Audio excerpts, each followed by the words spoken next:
म अध्यक्ष कमरेड केपी ओलीलाई भन्न चाहन्छु, देशभरिका यस्ता 7-8 वटा निर्वाचन क्षेत्र मैले देखिरहेका छु, त्यहाँ देखादेखि हाम्रो पार्टी कमजोर हुने हो कि भन्ने आशंका पैदा भएको छ। त्यसकारणले कमरेड अध्यक्ष, तपाईँ यो पार्टीको नेता हो, हामी सबैको सम्मानित नेता हो, तपाईले विशाल छाती बनाउनुस्। यति बेला महाधिवेशनमा मलाई सहयोग गरे कि गरेन भन्ने आधारमा पक्कै पनि तपाईँ उभिनु हुने छैन।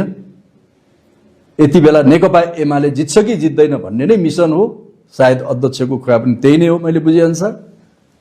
त्यसो भएको हुनाले देशभरका 7, 8, 9, 10 वटा जति निर्वाचन क्षेत्रमा भोलि बिहानसम्म पनि मिल्छ भने उपयुक्त ढङ्गले उम्मेदवारहरू प्रस्तुत गर्ने काममा म अध्यक्षको ध्यान आकर्षण गर्न चाहन्छु।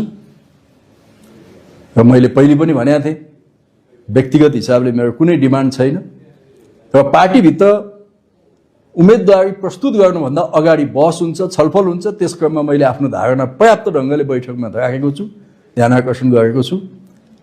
म अरू देशभरका हाम्रो पार्टीका कमरेडहरूलाई पनि ठिक छ, भोलि बिहान मनोनयन पत्रसम्म अगाडि कुनै ठाउँमा बदल्न सकिन्छ भने बदलौँ, त्यसमा कोसिस गर्नुस्।